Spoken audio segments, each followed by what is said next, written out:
मुसलसल दबाव में रहने के बाद रुपए को किसी कदर सांस लेने का मौका मिला है। अच्छी खबर आई है, ओपन मार्केट में डॉलर 6 रुपए सस्ता होकर 242 रुपए का हो गया है। दूसरी जानिब इंटरबैंक में डॉलर की कदर में 53 पैसे की कमी हुई है, जिसके बाद इंटरबैंक में कारोबार के इख्तिताम पर डॉलर का भाव 238 रुपए 84 पैसे हो गया है।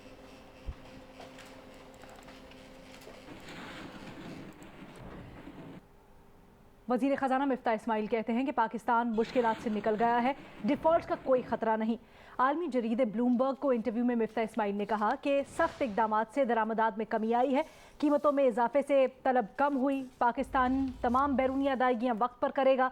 जुलाई में दरामदात 35% कम हुई। दरामदात में कमी से जारी खातों के खसारे में कमी होगी। मिफ्ता इस्माइल ने कहा कि कीमतों में इजाफा IMF से कर्ज के हुसूल के लिए किया गया। IMF पर प्रोग्राम से कर्ज अदायगियों में आसानी होगी। दरामदात और तलब में कमी से रुपए पर दबाव कम होगा।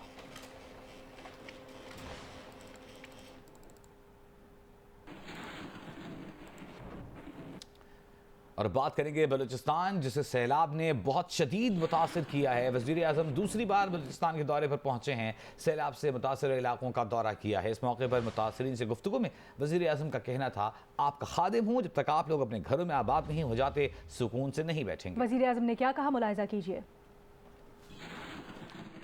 मैं आपका खादिम हूँ और जब तक बलूचिस्तान के लोग अपने घरों में आबाद नहीं हो जाते जहाँ पर सैलाब ने तबाही मचाई है, और जब तक उनको उनकी फसलों का मुआवजा नहीं मिल जाता, उनके माल मवेशी का मुआवजा नहीं मिल जाता, उनके घर बार का उनको मुआवजा नहीं मिल जाता, जनाब वज़ीर आला और मैं चैन से नहीं बैठेंगे और इंशाअल्लाह आपके पास आते जाते रहेंगे। इंशाअल्लाह आप बिल्कुल फिक्र न करें। मौलाना वासी साहब और बड़ी मेहनत करते हैं। इंशाअल्लाह हम आपको इस वक्त अकेले नहीं छोड़ेंगे। अल्लाह ताला के फजल करम से, उसकी मदद से हम इंशाअल्लाह दिन रात मेहनत करेंगे और इस सूबे को जनाब नौजवान वज़ीर आला मेहनत करके अजीम बनाएंगे। हम सब मिलकर, हम पाकिस्तानी हैं, पहले मुसलमान हैं, फिर पाकिस्तानी हैं, फिर बलोची हैं, फिर सिंधी हैं, फिर पश्तून हैं, फिर पंजाबी हैं, फिर बरावी हैं। हम सब अल्लाह के बंदे हैं, अल्लाह को मानने वाले, एक खुदा और एक रसूल को और एक किताब को मानने वाले हैं। तो मेरे बुजुर्गों, भाइयों और नौजवान साथियों, इंशाअल्लाह हम मेहनत करेंगे और आपको अकेला इस मुसीबत में नहीं छोड़ेंगे। पाकिस्तान पाकिस्तान कायदे आज़म। और वज़ीर आज़म ने दौरे के मौके पर मुख्तलिफ कैंप्स का दौरा भी किया और मुतासिरीन से इमदादी सरगर्मियों से मुतल्लिक सवाल किया। इस मौके पर मुतासिरीन का कहना था कि उन्हें किसी किस्म की इमदाद नहीं मिल रही।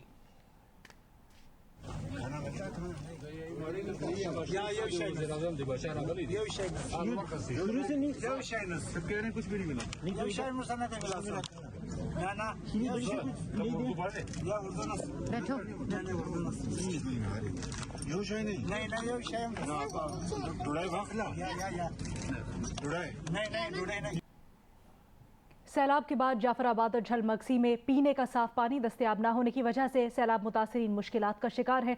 तफसीलात जानते हैं अपने नुमाइंदे जाहिद बलोच से। जी जाहिद। जी, मैं इस वक्त उस मकाम पर मौजूद हूँ जहाँ पर जाफराबाद और सरहदी का ये वो इलाका है जहाँ से दरियाए मूला, दरियाए बोलान और नारी बैंक का सैलाबी रेला इस मकाम से गुजर रहा है। और ये तमाम पहाड़ी सैलाबी रेलों की ये एक गुजरगाह बन चुकी है। साफ पानी के ना होने की वजह से जो है सैलाब मुतासरीन मुश्किलात का शिकार है। इससे बात करते हैं कि इन्हें क्या मसाइल दरपेश हैं। पानी जो सहूलत असांखे ना आहे, पानी सैलाब वारो पानी आहे, टैंका भी असांखे नथा मिलनि, पानी भी ना आहे, डॉक्टरनि जो भी सहूलत असां वटि ना आहे, कौड़ो पानी असां पीऊं था, ॿारनि खे दस्त उल्टी थिए थो। लसपीला के इलाके औड़की में सैलाबी रेले के बाद इमदादी कार्रवाइयों की सूरत हाल क्या है, जिन्हें इसके नुमाइंदे इब्राहिम कम्बोज से जानते हैं। इब्राहिम, उस जगह पे मौजूद है जहाँ पर टेंट और खेमे लगाए गए थे। यहाँ पर हमारे साथ एक शख्स मौजूद है जिनका नाम मलंग खान है, जो कि ओड़की में जिन्होंने सैलाब के टाइम पे एक कुरान शरीफ हाथ में उठा के कहा था कि भाई हमें यहाँ से बाहर निकालो ताकि हमें यहाँ से किसी तरीके से रिलीफ मिल सके।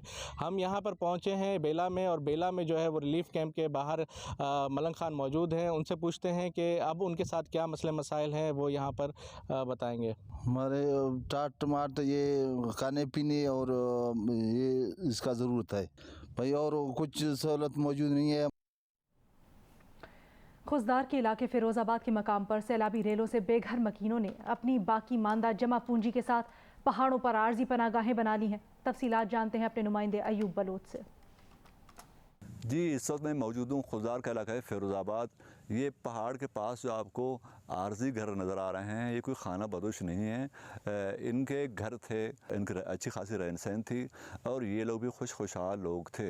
आज ये पहाड़ के पास आके इन्होंने पनाह ली है और अपनी आर्जी पनाह गाहें इन्होंने बना रखी हैं। इनके पास रहन सहन की सारी चीज़ें इनके पास मौजूद थी, लेकिन आज ये मानसून बारिशों से और उसके नतीजे जो सैलाबी रेले आए थे उनसे बेघर हो गए थे और इस ऊंचाई और पहाड़ के पास आके इन्होंने आर्जी अपने राजगाहें मुंतकिल कर दिए हैं। बलूचिस्तान के सैलाब से मुतासर इलाके कोहलू, बारखान, रखनी में आज भी वक्फे से बारिश ने सैलाब मुतासरीन की मुश्किलात में इजाफा किए रखा। तो जब तोबा चकजई, तोबा काकड़ी के बालाई इलाकों में राब्ता सड़कें शदीद मुतासर हैं। टेलीफोन, इंटरनेट सर्विस मुअत्तल होने से इमदादी सरगर्मियाँ और राब्तों में भी शदीद मुश्किलात का सामना करना पड़ा है। सौराब दुक्की सैलाब मुतासरीन के लिए इमदादी सरगर्मियाँ जारी हैं। वहाँ पर खुजदार में अहम शाहरा M8 पर ट्रैफिक 10 रोज़ बाद बहाल हो गई है। खुजदार के जरिए बलूचिस्तान को सिंध से मिलाने वाली अहम शाहरा M8 भलों के मकाम पर बहाल कर दी गई है। ये शाहरा 10 रोज़ कबल सैलाबी रेले में बह गई थी।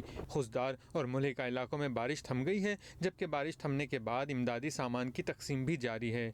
मशरकी बलूचिस्तान में बारिशों का सिलसिला जारी है। कोहलू, बारखान, रखनी में वक्फे से बारिश ने सैलाब मुतासरीन की मुश्किलात में मजीद इजाफा कर दिया है। शिरानी, धानासर, जोब, लोरालाई में भी कभी तेज़ और कभी हल्की बारिश हो रही है। ज़ियारत में चेरलेट के मकाम पर कोयटा हरनाई शाहरा तीसरे रोज़ भी बंद है। पहाड़ सरक जाने और लैंड स्लाइडिंग के बाइस हर किस्म की आमदोरफ्त बंद है। शुमाली बलूचिस्तान के सैलाबी रेलों में बतदरीज कमी आ रही है। तोबा चकजई, तोबा काकड़ी में बालाई इलाकों में राब्ता सड़कें आमदोरफ्त के लिए मुतासिर हैं। कान, मेहतरजई, मुस्लिम बाग, लोई बंद की राब्ता सड़कें भी बहाल नहीं हो सकी। बेशतर बालाई इलाके बिजली, टेलीफोन, इंटरनेट सर्विस से महरूम हैं। उधर दुक्की हरनाई की मुख्तलिफ मकामात पर शाहराएं मुतासिर होने से पंजाब के साथ ज़मीनी राब्ता मुअत्तल है। सोराब शहर समेत पूरे ज़िले के 90% इलाके सैलाब से शदीद मुतासिर हुए हैं। यहाँ मुतासरीन मदद के मुंतज़िर हैं, जबकि कई मकामात पर इमदादी कार्रवाइयाँ जारी हैं। मुश्किल में हुकूमती सतह, ज़िले इंतज़ामिया और रज़ाकारों की जानिब से इमदादी कार्रवाइयाँ जारी हैं। उधर झलमक्सी और जाफराबाद में तबाही के मनाजिर जा बजा नजर आते हैं। हैड बाग, बैरून, सैफाबाद के दर्जनों देहात सैलाबी पानी में घिरे हुए हैं। सैलाब मुतासरा इलाकों में सांप काटने के वाक़यात में भी इजाफा हो रहा है। झलमक्सी के ज़िले हेडक्वार्टर गंदावा का 8वें रोज़ भी दीगर शहरों से ज़मीनी राब्ता बहाल नहीं हो सका। बलूचिस्तान का सैलाब जिन जिन इलाकों से गुजरा वहाँ अपने पीछे बर्बादी और तबाही की दास्तानें छोड़ गया है। खांटा नदी के किनारे ज़िला लसपेला के शहर उथल के नवाही गांव मोरन गोट के बाशिंदे अपने घरों के साथ साथ खड़ी फसलों और मवेशियों से भी महरूम हो गए हैं। जिले हेडक्वार्टर के करीब होने के बावजूद यहाँ की बर्बादी हुक्काम की नज़रों से ओझल है। रिपोर्ट कर रहे हैं नुमाइंदे खुसूसी तारिक अबुल हसन। मोरंत गोट के ज्यादातर बासी गल्लाबानी और काश्तकारी से वाबस्ता हैं। इन दिनों कपास की तैयार फसल से कपास की चुनाई का काम चल रहा था कि सैलाब आ गया। इस इलाके में कपास की ये फसल तैयार थी, लेकिन बारिशों और सैलाब की वजह से करोड़ों रुपए मालियत की फसल खराब हो गई है और काश्तकारों को जबरदस्त नुकसान उठाना पड़ा है। ये मोहम्मद रहीम है। गांव वाले इसे मम्मू के नाम से पुकारते हैं।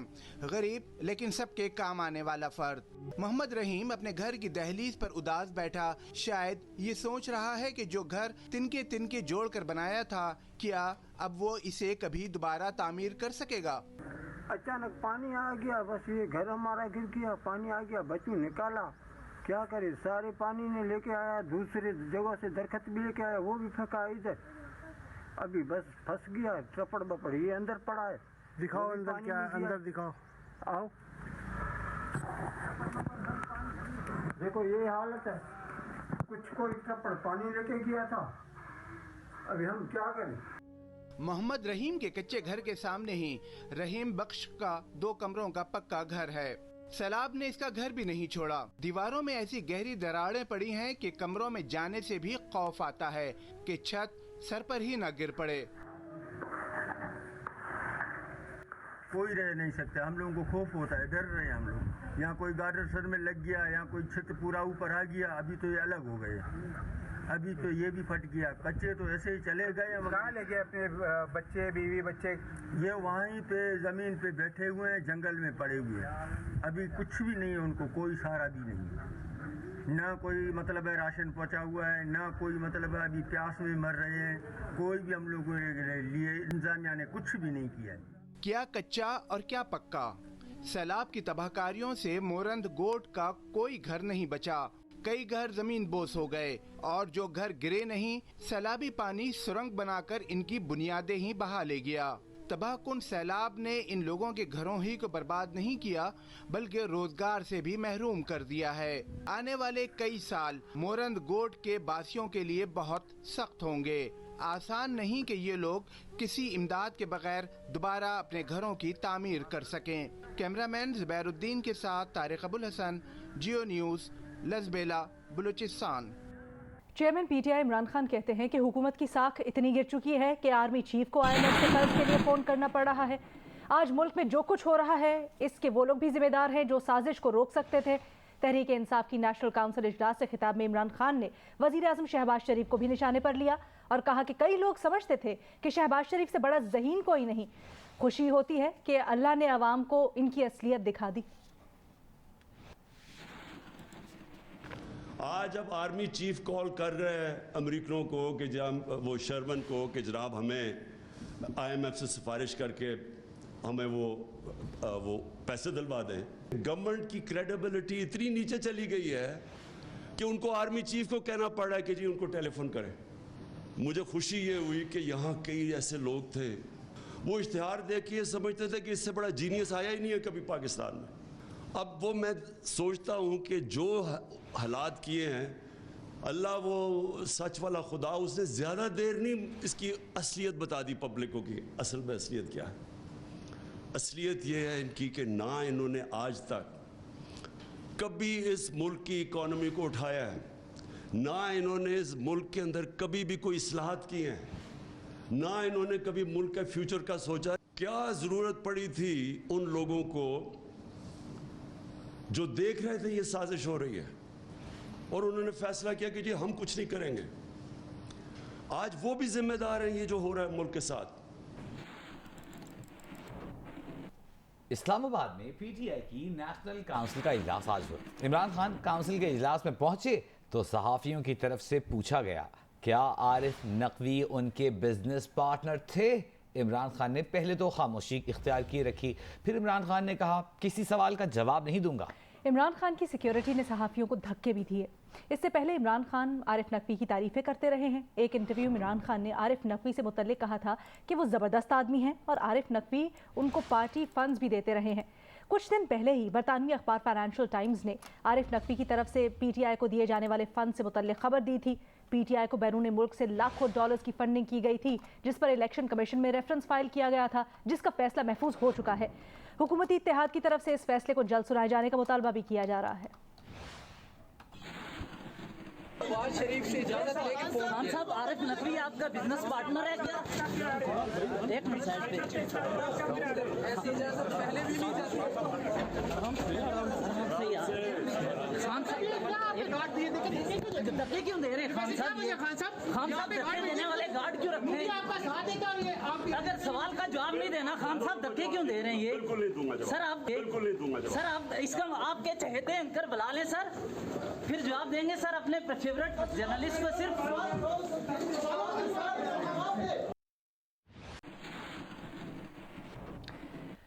पीटीआई ने इस्तीफे मरहलावार मंजूर करने का इकदाम इस्लामाबाद हाई कोर्ट में चैलेंज कर दिया। असद उमर कहते हैं कि 11 अप्रैल को असेंबली फ्लोर पर हमारे 125 लोगों ने कहा कि हमने इस्तीफे दे दिए हैं। इलेक्शन कमीशन ने मर्जी के 11 इस्तीफे मंजूर किए। फवाद चौधरी कहते हैं चीफ इलेक्शन कमिश्नर इस्तीफा नहीं दे रहे, आज उनके खिलाफ रास्त इक़दाम कर सकते हैं। चंद हफ्तों में शहबाज शरीफ भी मुझे क्यों निकाला का विर्द करते सुनाई देंगे।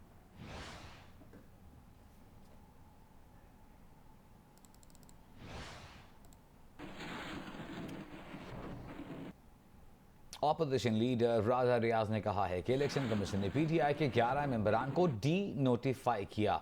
2 नंबरी देखें, अब वो फैसले के खिलाफ अदालत गए हैं। राजा रियाज का मजीद कहना था कि इमरान नियाजी अगर इस्तीफे की बात करते हो तो फराह खान की करप्शन का जवाब दो। मैं इस्तीफा देने को तैयार हूं अगर इमरान खान कौमी असम्बली में आकर बैठे। इमरान खान को करप्शन और फॉरेन फंडिंग पर जवाब देना होगा।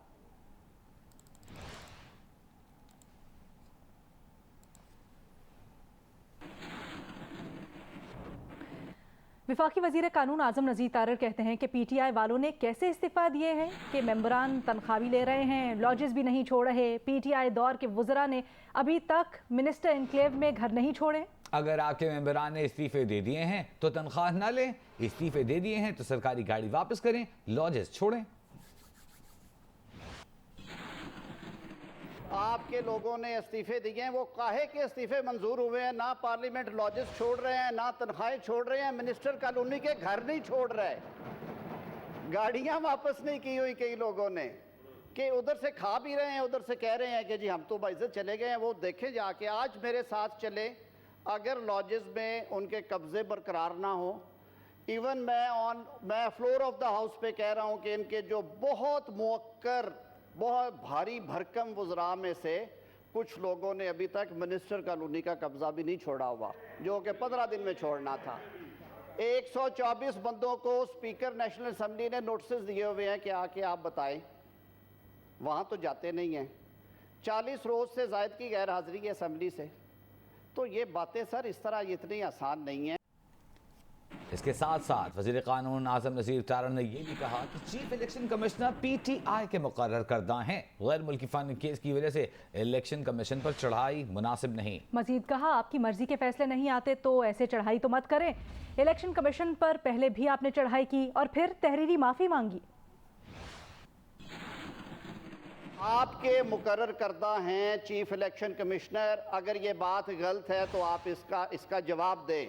ये नाम पाकिस्तान तहरीके इंसाफ की हुकूमत में ट्रेजरी के मेंबर्स ने पार्लियामेंट्री कमेटी, जो कि अंडर द कॉन्स्टिट्यूशन आर्टिकल 213 कायम होती है, उसमें चीफ इलेक्शन कमिश्नर राजा सिकंदर साहब का नाम वज़ीर आज़म पाकिस्तान उस वक्त के इमरान खान साहब की मर्ज़ी और इजाज़त से ट्रेजरी बेंचेस ने दिया।